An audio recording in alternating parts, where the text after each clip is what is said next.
US-educated former diplomat Mohammed Abdullahi Mohammed is set to become Somalia's new prime minister. He was handpicked by President Sheikh Sharif Ahmed after he fell out with the former prime minister.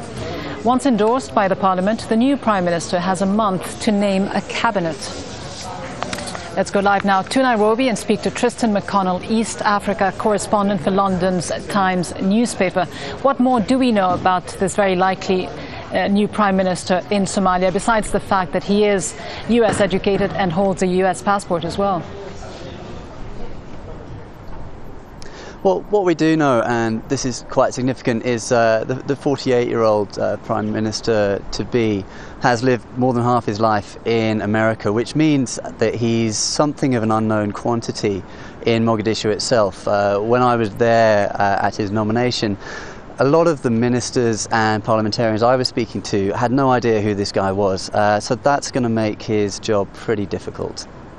Will he be welcomed by most sectors of Parliament, or will some tend to look at him as perhaps the US's candidate?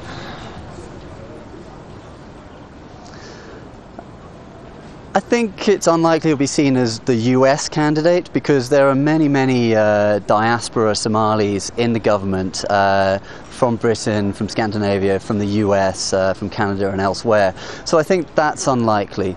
But I think the problem he's going to face, and we'll see today, depending on how the vote goes in Parliament, how much support he can actually get simply to begin doing his job and establishing a cabinet. The next test will be in the appointment of a cabinet, where he's going to have to manage some very difficult and tricky competing clan interests to try and keep all sides on board and keep everybody happy. There's been quite a bit of a rift, though, lately surrounding the way his nomination would take place, the president wanting it to happen in an open forum, while the Speaker of the House, the second most powerful man in Somalia, wanting it to be done in a more secretive manner.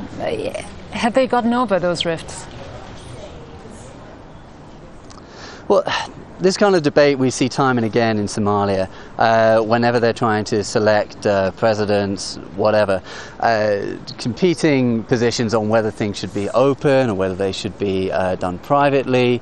So this is really what it tells us, is that it really shows us the kind of divisions that exist within the transitional federal government, which makes their job even more difficult. You know, aside from the insurgency that's going on and the conflict that's going on, they have many of their own problems, internal problems to deal with, and this argument between the President and Speaker is just another manifestation of those difficulties.